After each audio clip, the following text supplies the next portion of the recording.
All right, A.J. Brown is an Eagle. Oh, my goodness. He is in the city of brotherly love. And now we have to talk about this from a dynasty perspective. That's right. Are we excited about this? Do we want to buy him? Do we want to sell him for value because we're worried? Either way, we're both going to give our takes here. So A.J. Brown last year, 63 receptions on 105 targets, 869 yards and 5 touchdowns.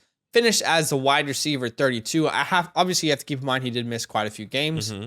But Badake, are you going to buy AJ after this move? Or are you trying to sell him for value? Where do you stand in Dynasty? Man, I was really back and forth. I actually changed my answer twice already. I'm really 50-50, but I had to. I am actively trying to sell AJ Brown currently. And it's not because I don't believe in AJ Brown, the talent.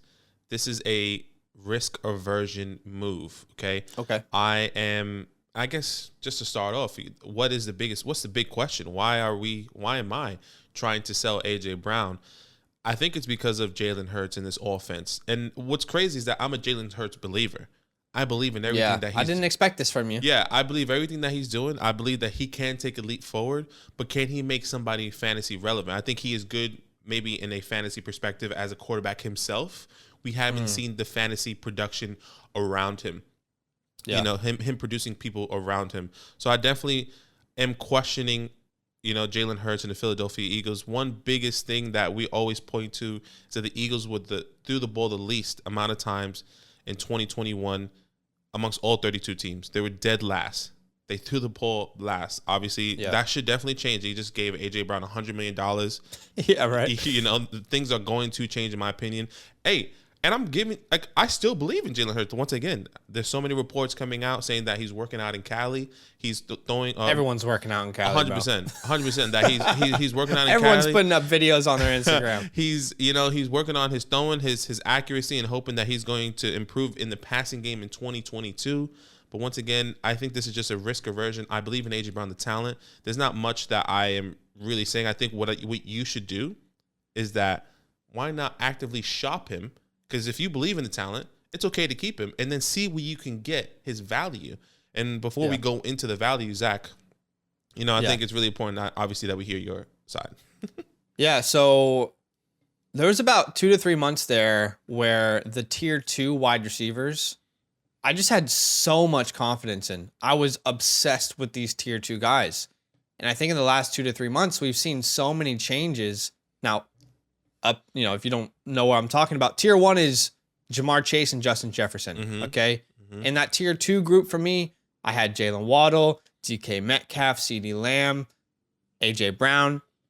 So I was really excited about that tier about 2 to 3 months ago, and just so much has changed. And I confidently had AJ as my wide receiver 3. Felt good about the quarterback that he was connected to, the target share, the talent. So I'm more curious, am I the only one who feels that way right now? Because I feel like in the past 3 months, that tier 2, it's not that it's less valuable to me, but it's less secure. So AJ was 100% my wide receiver 3. I felt super confident in him. But I mean, you look at that tier 2 guys, Waddle, well, Tyreek arrives. We still like Waddle. DK, well, he loses Russell Wilson. CeeDee Lamb, well, he's never really proven top 12 production. Right. And now AJ goes to Philly. So before I started, I just wanted to comment down below if I'm not the only one who was just slightly annoyed with how it's kind of panned out for these tier 2 wide receivers.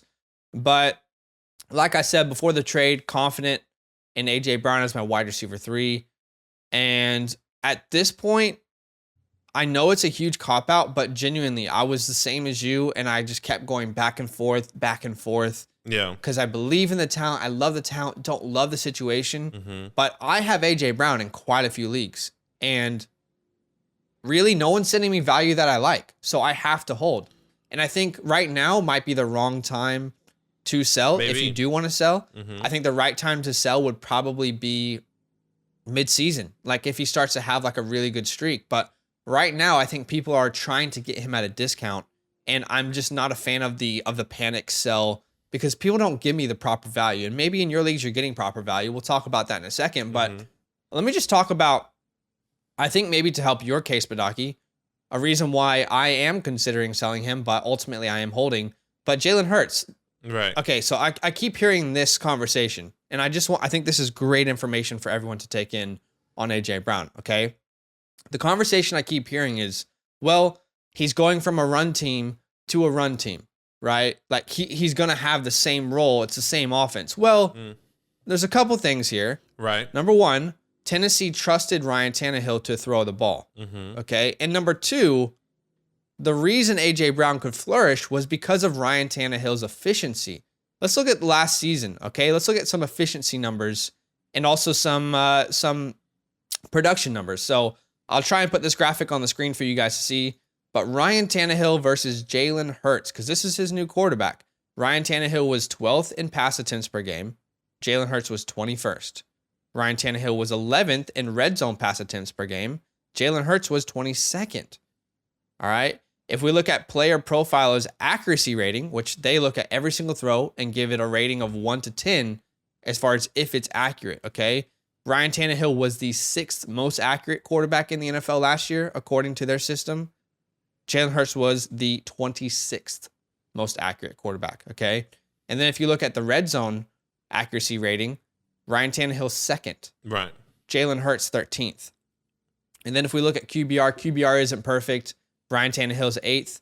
Jalen Hurts is 19th. So yes, A.J. Brown might be moving from a run-focused team to another run-focused team. However, his quarterback is far less efficient. Why was A.J. Brown able to flourish even though this wasn't a pass-heavy offense? It's because Derrick Henry set up the run, and Ryan Tannehill was extremely efficient with the targets that he gave A.J. Brown. So these targets, maybe there's more, maybe it's the same, but they're not going to be as good in Philly. They're not going to be the same type of targets. Not all targets are equal between players. So to me, like, the reason I'm still holding is because I'm not getting the value I want to sell him, because I do believe in his talent. And I always say talent over situation.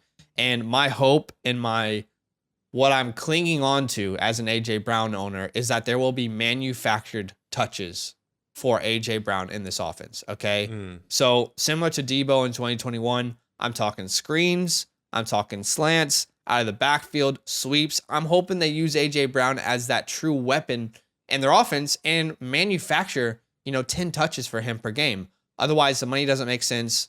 So again, I know it's a panic, but maybe a cop out, but I just don't like to panic sell, and I feel like that's where we are right now. Okay. And I'm not getting any value that I really like. Like, people are sending me like very bad trades. Like, hey man, let me send you the 111 and Kadarius Toney.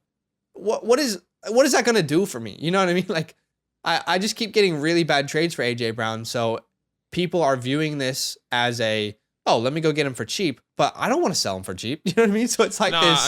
I get it. And I guess let's go into the value, what's a fair price for A.J. Brown. And I'm willing to maybe get a lower tier wide receiver and maybe some pick compensation. I don't know what you're after.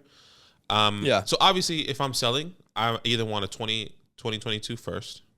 I would say a 2022 first, maybe top five. 2022 or 2023? Well, if you haven't done your rookie drafts, and that's still possible for you, I'm still interested in a top five.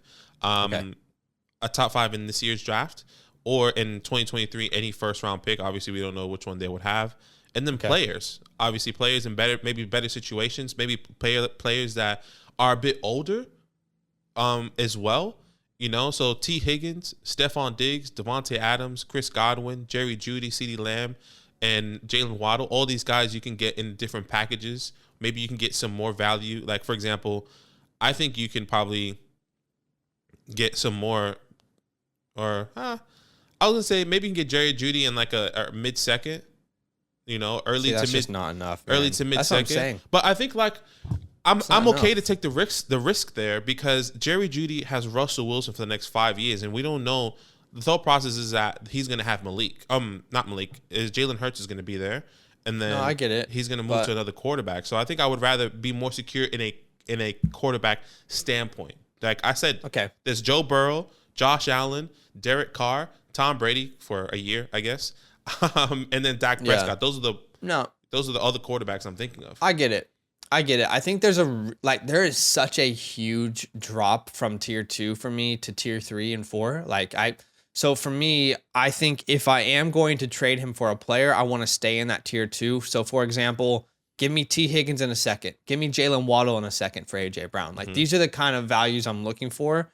Or if it's just pick compensation, I guess my issue is like I don't see a player in this draft that I can point to and say, man, I feel like comfortable taking a shot on him and losing out on A.J. Brown before he's in his prime. Do you know what I mean? That's what's really difficult for me. So I need multiple firsts. I wanted 23 first. I wanted 22 first. Or 2024 into 2023. Like I need multiple firsts because before Ryan Tannehill, or before he lost Ryan Tannehill and went to Philly, that's what I was expecting. So I don't want to lower my expectations. I know he's in Philly, but again, like I don't want to panic sell. So I guess so. That's kind of where I am right now. And sorry, just quickly. Yeah, I know that there was a wide receiver that you brought up, Jerry Jeudy. I love Jerry Jeudy as well. I'm a big Jerry Jeudy believer, but they just paid A.J. Brown $100 million.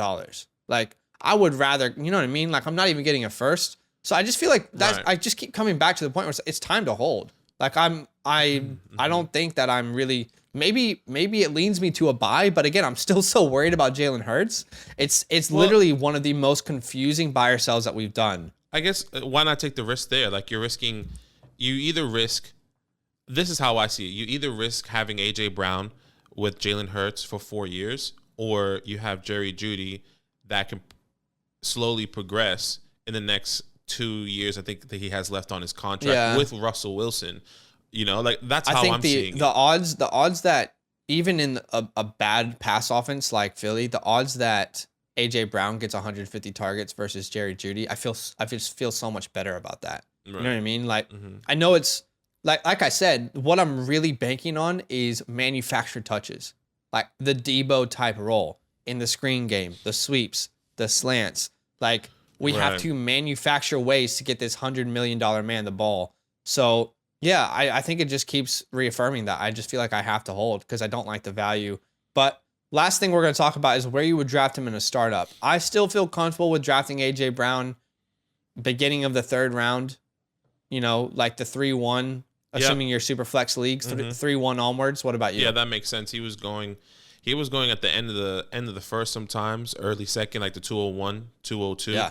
Probably by me. That's how much I loved him in Tennessee. And so, yeah, I agree with you. Late second, 212, 301, 302, around there. So that makes sense. Okay. So, you know, I think I can only think of one other time I had to say hold. I always really try my best to give a proper answer. And you probably think it's I mean, I would be annoyed if you rocked up and you're like, to me, hold. To me, it's not a cop out. But it's just so hard, man. Yeah, I was back and forth, and I think a lot of people I feel the same way. A lot of people's like, well, I can't get the value, but I'm willing. I think for me, I'm willing to take like AJ Brown or Stephon Diggs in a second.